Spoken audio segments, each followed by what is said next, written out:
Hello, Ventura.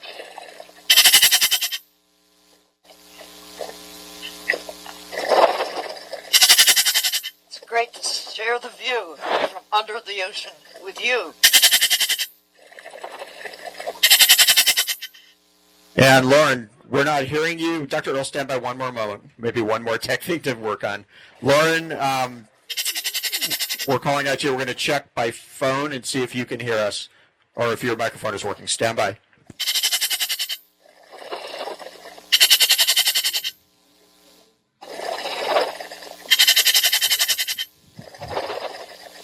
Good afternoon, Anacapa. This is the Visitor Center. We are excited to hear what you have to say this afternoon. I'm so pleased to hear from you.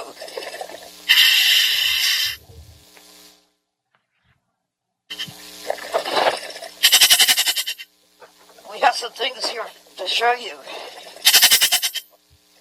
We have looks like a wonderful, this is a sea cucumber. Oh, it's a relative of starfish. It's got little feet on the bottom. Looks like a big slug, but he's related to starfish. What a gorgeous little animal. Woo, our guys swimming together. Okay, we're not hearing Ventura. So, Lauren, if you can hear us, we are not hearing you, so stand by. We can hear you, Dave. 1, 2, 3, 4. Yes. Okay, did we hear you now? Okay, so give me one more 5 count, please. 1, 2, 3, 4, 5. Okay, we can hear you. You're pretty quiet. I'm going to turn your volume up a little here, but let's go ahead and we'll start the program as soon as I'll let you start it. Dr. Earle will be going as soon as you're ready. Just give us a wave, and Lauren will start. We already started, Dave. Oh, well, we couldn't hear you at all, so let's restart. Here we have a relative of that sea cucumber. It's a beautiful purple sea urchin. Look at him. Also, a relative of starfish. Isn't he beautiful? Like a little porcupine. Purple sea urchin. You should check him on your list. You're doing the bio blitz.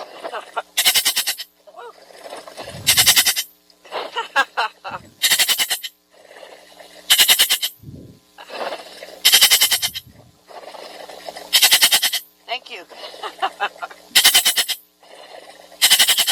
Here we go. So maybe you can turn him around so we can see a view of that mouth. Here we are. You can see his little feet. Little tube feet, like little suction cups on the bottom.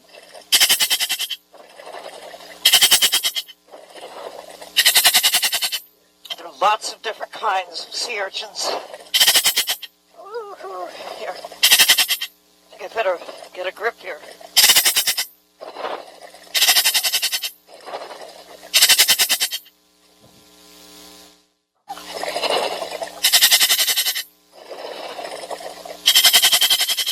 So, these urchins like to eat plants. They actually eat like the kelp and other plants that live here. Just like Buddy Bison is a grazer eating plants, so are these grazing animals. But look at this. With the 2 feet, he's holding on to my hands. Oh, there he goes. Woo-hoo. I think I better put him back down so he can get back to doing what urchins like to do. They like to be in a flat place. Let's see.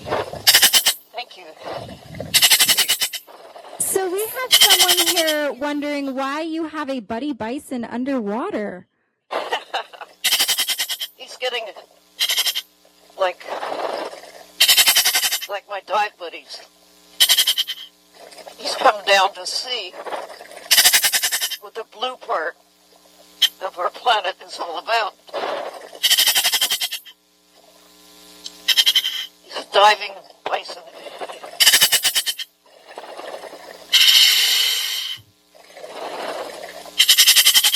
He wants to share the view, too, with you.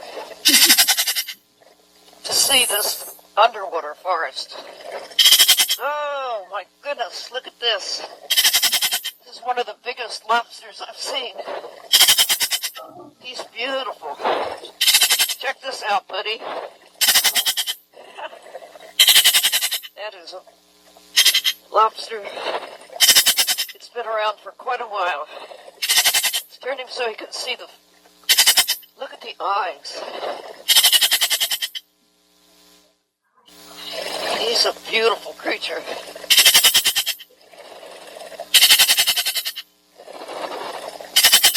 He's one of the creatures who lives in these forests of kelp.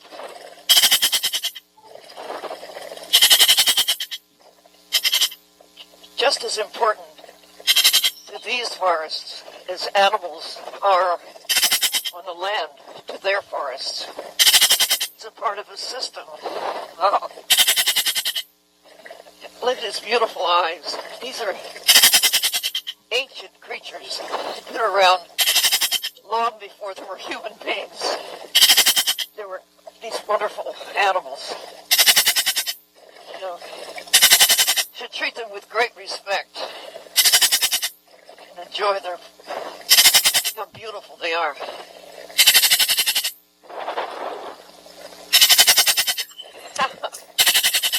That's wonderful. Let's turn him so like this and face the camera.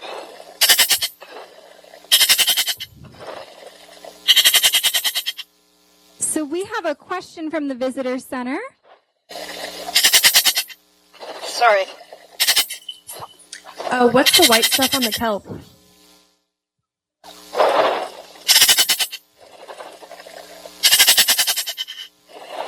I'm not sure if you caught that, but a visitor would like to know, what is that white stuff on the kelp?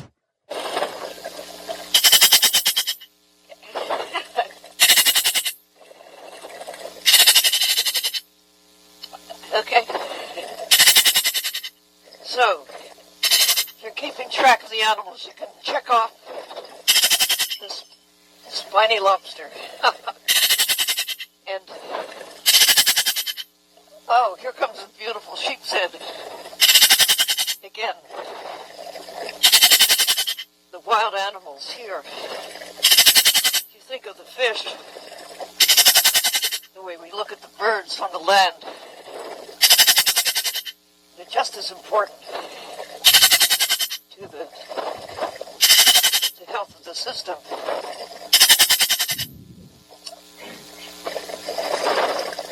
Dr. Earle, someone is wondering what the white stuff on the kelp is.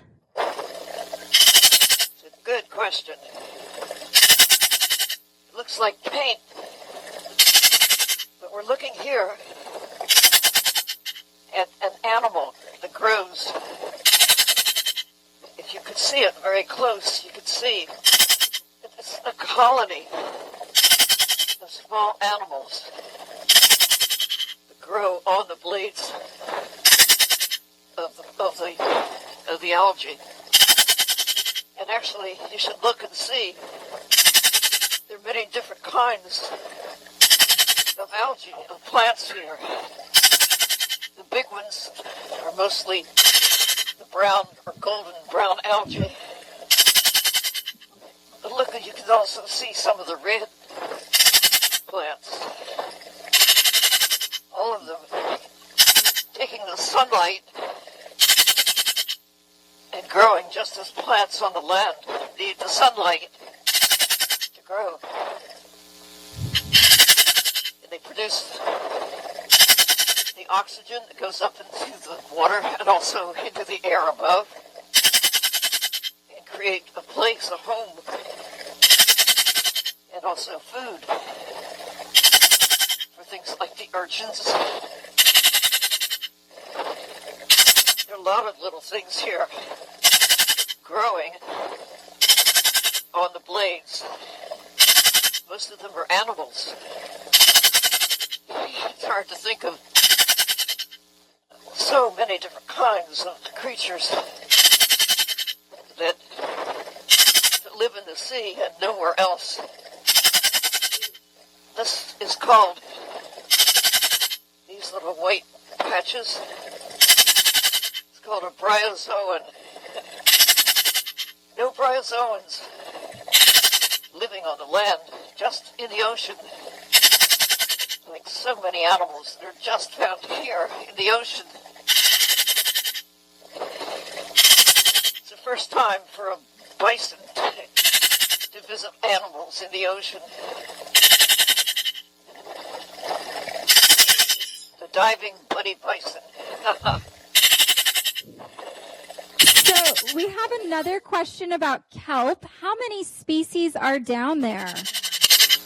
We're looking at dozens of different kinds of plants, but the giant kelp, the one that makes these tall columns like trees, that's called macrocystis.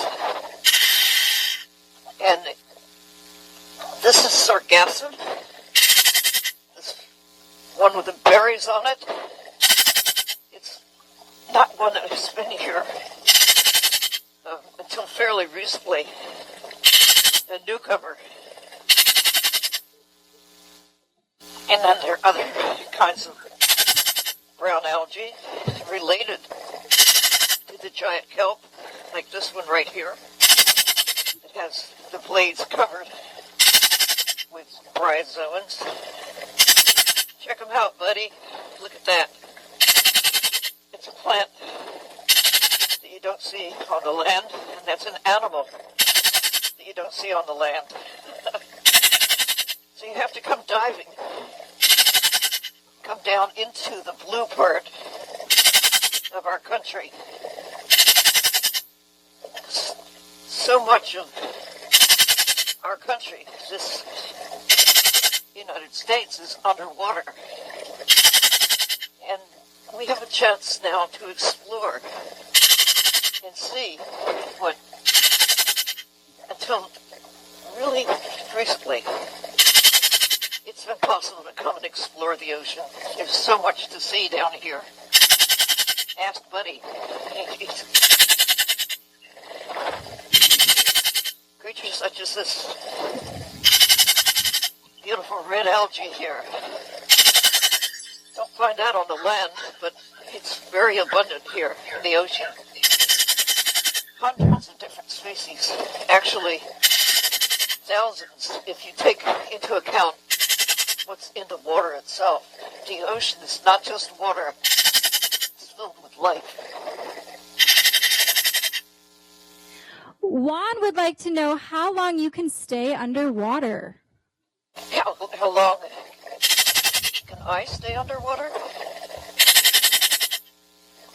Or any scuba diver. Oh, it depends on how deep we go and what kind of air we're breathing or mix of gas. But I can stay about an hour at this depth. Could stay longer, but then I'd have to decompress to let the nitrogen that I breathe out of air gradually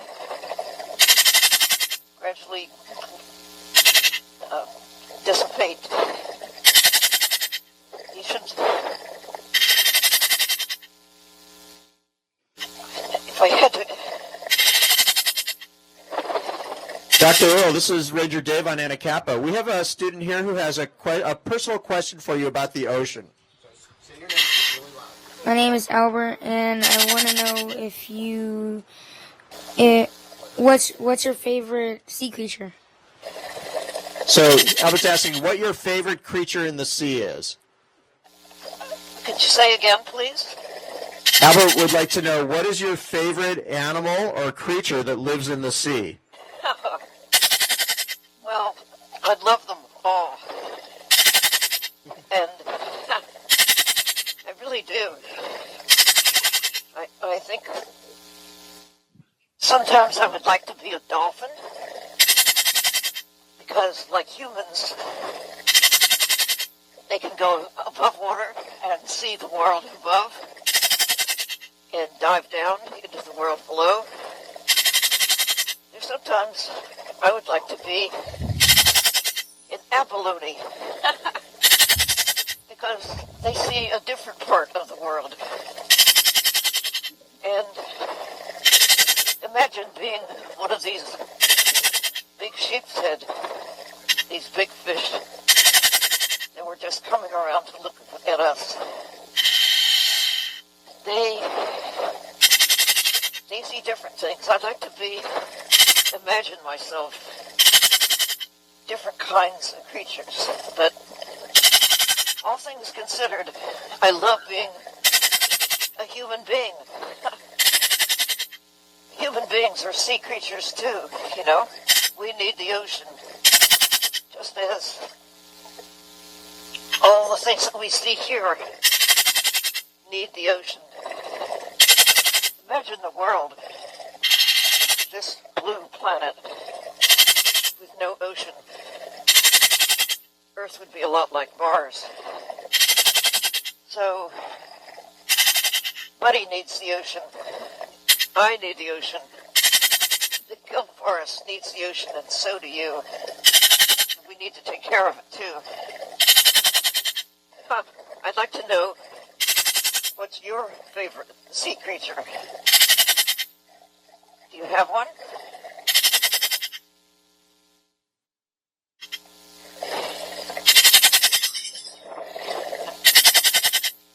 Dave, does Think Albert about it. have a favorite sea creature?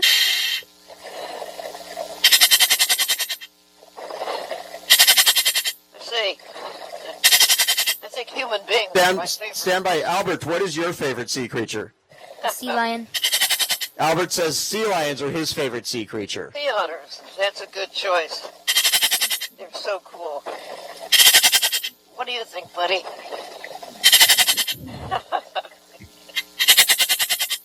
Dr. Earle, we learned that these oceans are important to protect. Do you have any suggestions for how we can do that? Could you say that again, please? Do you have any suggestions for how we can protect our oceans? Well, one good thing is to take care of the national parks and see if we could get more of them in the ocean to expand places that we take care of all of the life in the ocean. Just as on the land we take care of everything that lives in a park, we need to think of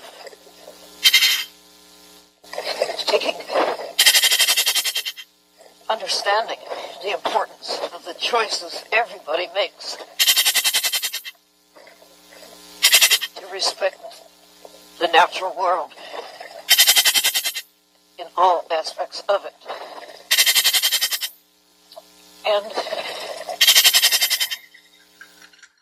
understand that we have a chance to explore in ways that we couldn't until fairly recently. To be able to dive like this and share the view all over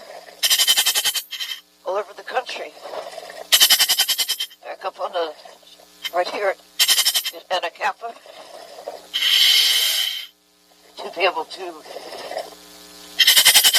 have kids up there who are watching us down here, and in Washington, D.C., knowing that there are people there who can watch us underwater. It's exciting that these are things that we can do that could not be done when I was a child. So, think about what you can do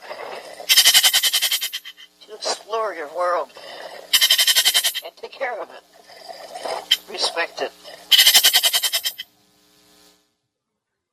Imagine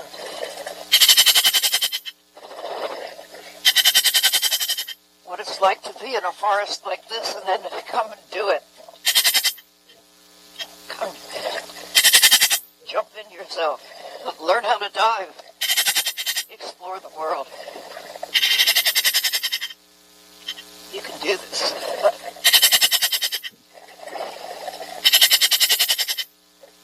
So there's a question up there.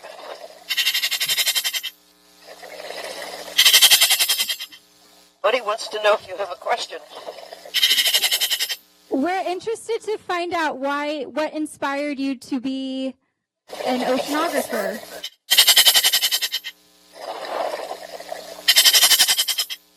Well, I think what drew me to the ocean was the fact that it's so full of life. And you never know what you're going to see. A big lobster, or a sea urchin, or even a diving bison.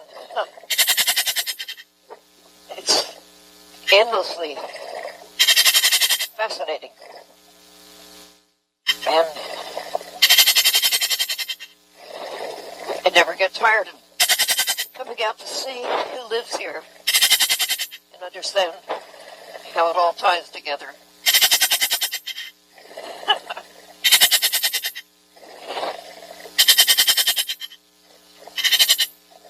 I have had the fun of being in little submarines. So even if you don't like to get wet, you might like to see the ocean by getting into a submarine. And I used to think that was impossible for me.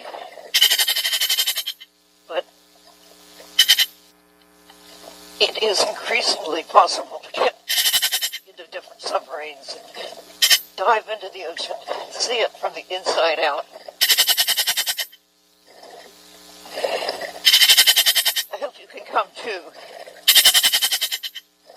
Come explore the blue part of the world. This is where most of life on Earth actually lives. So many different kinds of creatures that you don't see on the land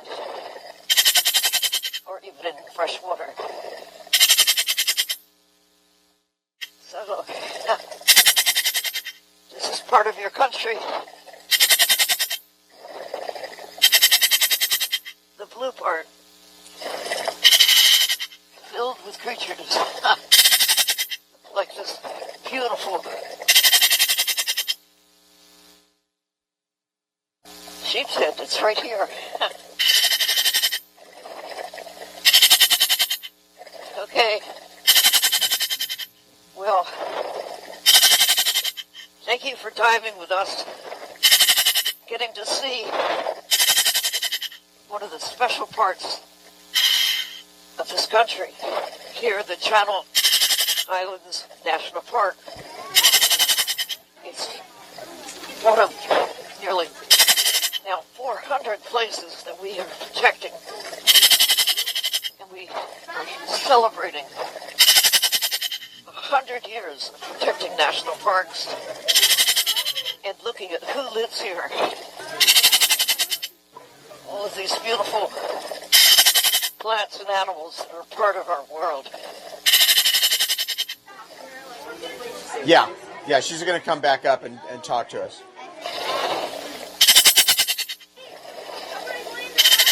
Thank you very much, Dr. Earle, from all the kids here on Anacapa. Guys, let's have a big shout out. Thank you.